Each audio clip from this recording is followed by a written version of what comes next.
Hello everyone, welcome back to my YouTube channel. दोस्तों, उम्मीद करती हूँ आप सभी बहुत अच्छे होंगे, अपनी तैयारी में व्यस्त होंगे। तो आज के इस वीडियो में हम लोग सीजीटी 2017 के सीडीपी पेपर 1 के क्वेश्चंस करने वाले हैं। पूरे 30 क्वेश्चंस होंगे जो कि सीजीटी 2017 में पूछे गए हैं। तो पीवाईक्यू बहुत इंपॉर्टेंट है। तो चलिए दोस्तों शुरू करते हैं। पहला क्वेश्चन है, किशोर जोखिमपूर्ण व्यवहारों में भाग ले सकते हैं क्योंकि वे, ऑप्शन ए है, ऐसे व्यवहारों में जुड़ी हुई जोखिम की मात्रा का न्यूनानुमान करते हैं, केवल आमोद प्रमोद की परवाह करते हैं, अपनी किसी भी गतिविधियों के बारे में तार्किक रूप से सोच नहीं पाते, और डी कहता है वयस्कों के समान परिणामों के प्रति निरापद व जोखिम का न्यूनानुमान करने को प्रवृत्त होते हैं।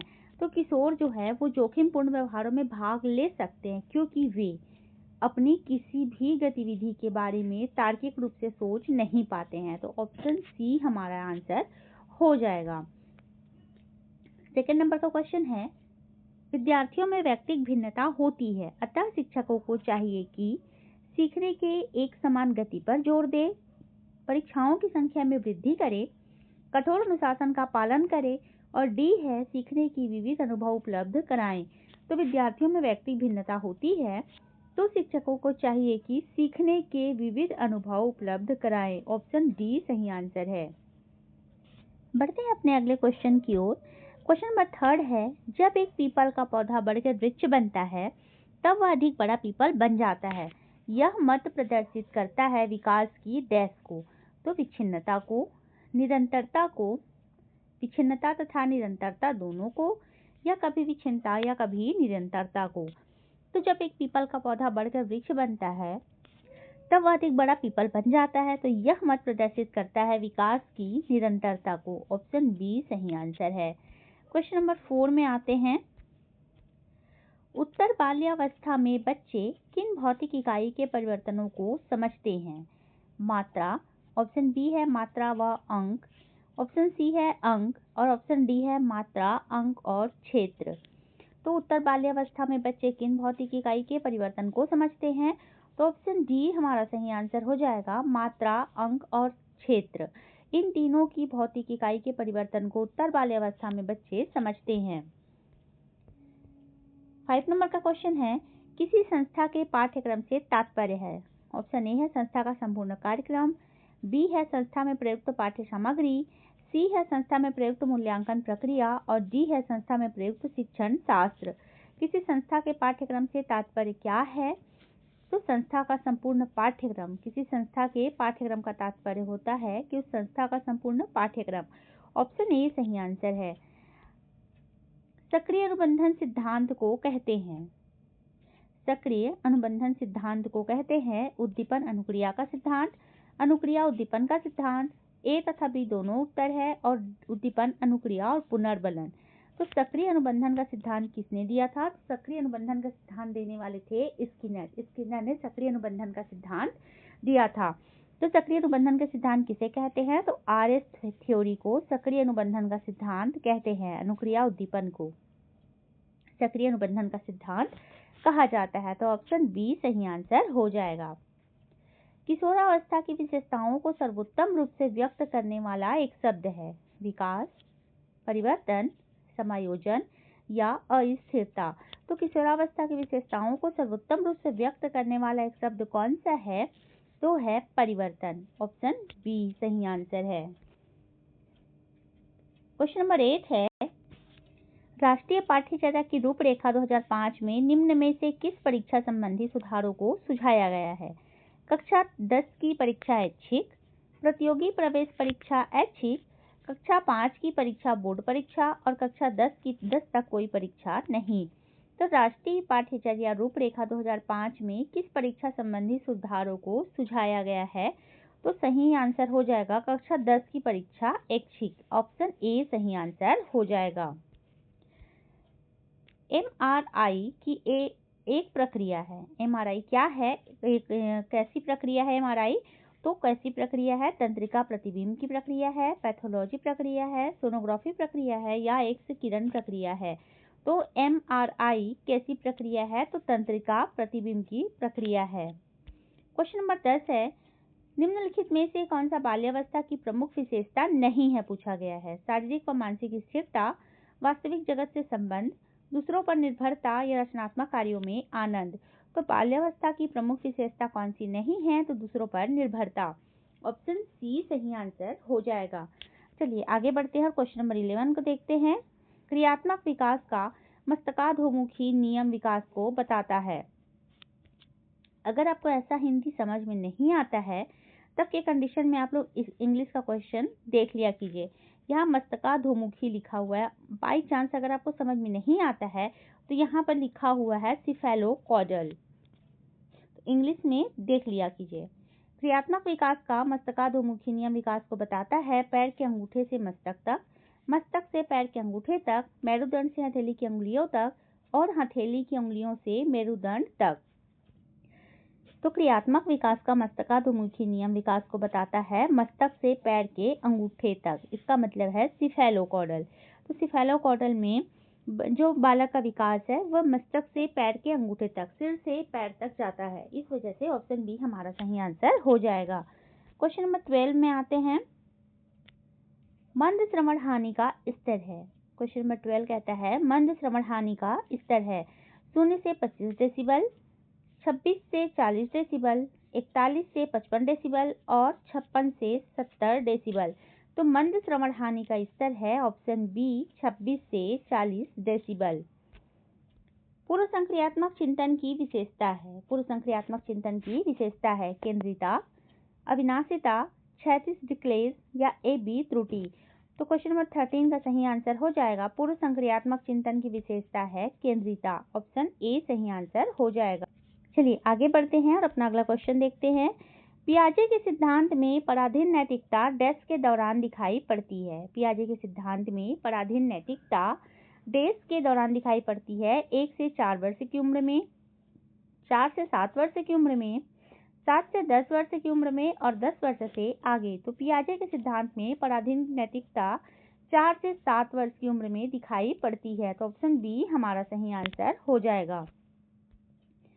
जब एक कीमोथेरेपी पर चल रहे मरीज को अस्पताल को देखते ही उल्टी जैसा लगे तब अस्पताल डेस हो गया है। यूआर, सीआर, यूएस या सीएस। तो इसका सही आंसर हो जाएगा क्वेश्चन नंबर 15 का सीएस। व्यापम द्वारा यह लिया गया आंसर है। दोस्तों इसके बारे में मुझे ज्यादा जानकारी नहीं है। जब एक कीमोथेरेपी पर चल रहे मरीज को अस्पताल को देखते ही उल्टी जैसा लगे तब अस्पताल हो गया है सीएस। ये आंसर सही है। विशेष आवश्यकता वाले बच्चों की शिक्षा के लिए प्रावधान किया जा सकता है विशेष शाला के माध्यम से, एकीकृत शिक्षा द्वारा, समावेशी शिक्षा द्वारा या इनमें से कोई नहीं। तो विशेष आवश्यकता वाले बच्चों की शिक्षा के लिए प्रावधान किया जा सकता है एकीकृत शिक्षा द्वारा। एकीकृत शिक्षा द्वारा विशेष आवश्यकता वाले बच्चों की शिक्षा के लिए प्रावधान किया जा सकता है। क्वेश्चन नंबर 17 देख लेते हैं। 3 माह की अवस्था के प्रारंभिक संवेग है। 3 माह की अवस्था के प्रारंभिक संवेग है प्रसन्नता, उदासी, घृणा। प्रसन्नता, उदासी, परानुभूति। सी है प्रसन्नता, घृणा, ईर्ष्या और डी है उदासी, घृणा और गर्व। तो क्वेश्चन नंबर 17 का जो आंसर था ये व्यापम द्वारा लिया गया था कि 3 माह की अवस्था के प्रारंभिक संवेग हैं प्रसन्नता, उदासी और घृणा। ऑप्शन ए व्यापम द्वारा लिया गया सही आंसर है। क्वेश्चन नंबर 18 में है छात्रों का एक समूह अन्य छात्रों को परेशान करता हुआ पाया गया, आपकी प्रतिक्रिया क्या होनी चाहिए। छात्रों को दंडित करना, पालकों को लाने के लिए भेजना, छात्रों को व्यक्तिगत तौर पर परामर्श देना और डी है उन्हें कड़ी चेतावनी देना। तो छात्रों का एक समूह अन्य छात्रों को परेशान करता हुआ पाया गया है तो हमारी प्रतिक्रिया उस पर होनी चाहिए। छात्रों को दंडित हम कर नहीं सकते हैं, पालकों को लाने के लिए भेजा नहीं जा सकता है, उन्हें चेतावनी भी नहीं दिया जा सकता, तो उन्हें व्यक्तिगत तौर पर परामर्श देना चाहिए, उनके साथ बातचीत करके इस प्रॉब्लम का सॉल्यूशन निकालना चाहिए। तो छात्रों को व्यक्तिगत तौर पर परामर्श देना हमारी प्रतिक्रिया में शामिल होना चाहिए। तो ऑप्शन सी सही आंसर है। क्वेश्चन नंबर 19 में आते हैं। शोध यह प्रदर्शित करते हैं कि सामान्य किशोर 3 प्रकार की समस्याओं का अनुभव करते हैं, निम्न में कौन सी उनमें से एक नहीं है।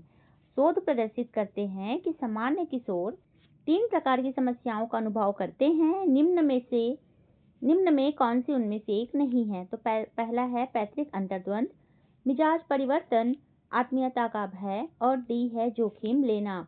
तो हमारा सही आंसर हो जाएगा क्वेश्चन नंबर 19 का आत्मीयता का भय। ऑप्शन सी सही आंसर हो जाएगा। क्वेश्चन नंबर 20 है, वाइगोत्स्की के संज्ञानात्मक विकास के सिद्धांत में इसके फोल्डिंग का अर्थ है। ऐसे कार्यों की श्रृंखला जो बहुत कठिन है, सहायता के स्तर को बदलना, अधिक निपुण साथियों का एक शिक्षक के रूप में उपयोग करना, और डी है बच्चों के जेट पीढ़ी को प्रभावशाली तरीके से मापन करना। तो इसके फोल्डिंग का सिद्धांत किसने दिया था? तो वाइगोत्स्की ने दिया था।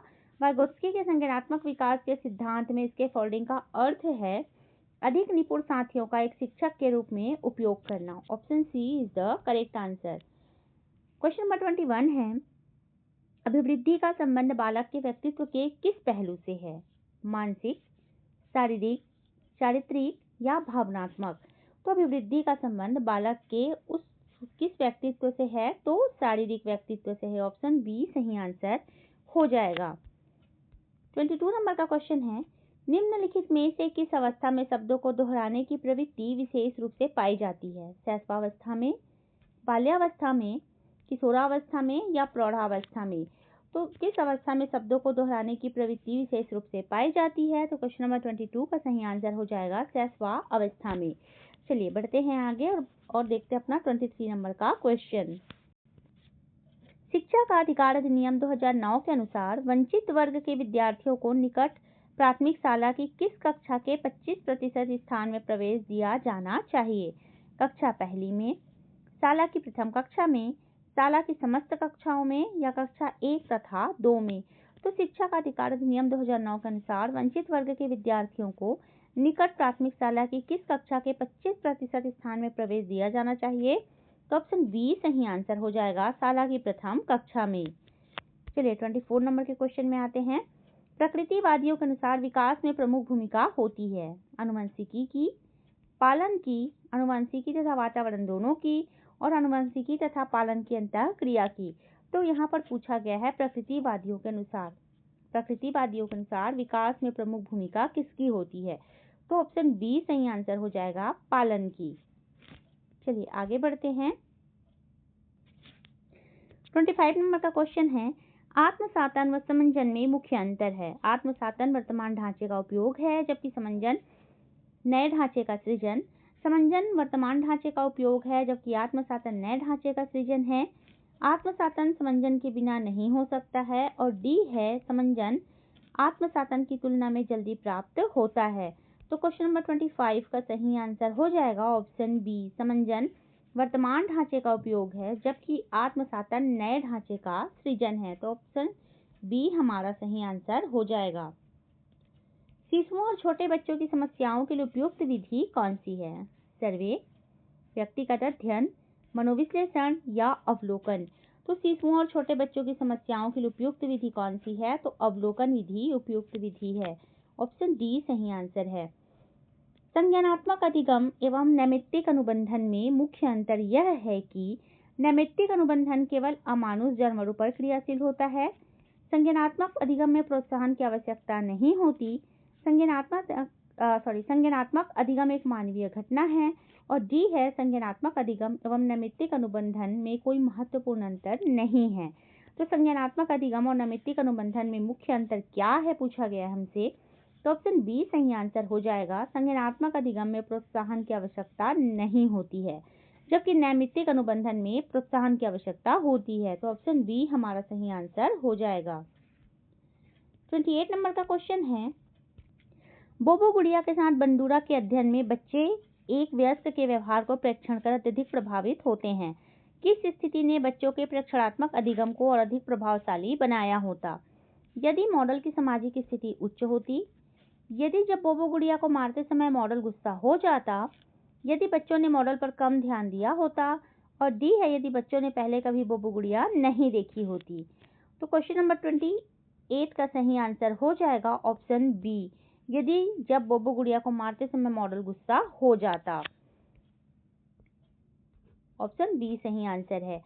क्वेश्चन नंबर 29 है, यह धारणा कि किशोर तूफान व तनाव की अवधि का अनुभव करते हैं कुछ सभी किशोरों के लिए सत्य है, बी है कुछ किशोरों के लिए सत्य है, सी है असत्य अधिकांश शोध के अनुसार, और डी है असत्य क्योंकि अधिकांश किशोर अप्रासंगिक संवेग थोड़ी मात्रा में प्रदर्शित करते हैं।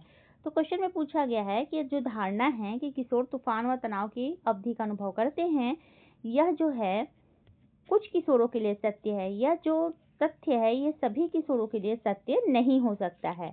तो ऑप्शन बी सही आंसर है। कल्पना करें कि आपका कुत्ता जब भी आप रेफ्रिजरेटर खोलते हैं लार बहाता है। यदि आप उसके इस व्यवहार को अधिगम के सिद्धांत का उपयोग करते हुए समाप्त करना चाहते हैं तो आप क्या करेंगे? रेफ्रिजरेटर का दरवाजा खोलने पर कभी कभी कुत्ते को भोजन देंगे। यदि वो कुत्ता भौंकता है तो उसे रेफ्रिजरेटर से कुछ देंगे। रेफ्रिजरेटर का दरवाजा बार बार खोलेंगे परंतु कुत्ते को कभी भी भोजन नहीं देंगे। और डी है बाथरूम में पड़े भोजन को देकर कुत्ते को पुरस्कृत करेंगे। क्वेश्चन पूछा गया है कि आपका कुत्ता जब भी आप फ्रिज खोलते हैं लार बहाता है। यदि आप इसके इस व्यवहार को अधिगम के सिद्धांत का उपयोग करते हुए खत्म करना चाहते हैं तो आप क्या करेंगे? तो हमारा सही आंसर हो जाएगा रेफ्रिजरेटर का दरवाजा बार बार खोलेंगे परंतु कुत्ते को कभी भी भोजन नहीं देंगे। तो ऑप्शन जो बी है सही आंसर हो जाएगा। तो दोस्तों आज हमने सीजी टेट 2017 के सीडीपी के पूरे 30 क्वेश्चंस डिस्कस किए हैं। अगले वीडियो में हम लोग ईवीएस के क्वेश्चंस करेंगे। और अभी तक हमारे साथ बने रहने के लिए आपका बहुत बहुत धन्यवाद। अगर आपको हमारा वीडियो पसंद आता है तो वीडियो को लाइक कीजिएगा और हमारे चैनल को सब्सक्राइब कीजिएगा। तो मिलते हैं नेक्स्ट वीडियो में, तब तक के लिए धन्यवाद।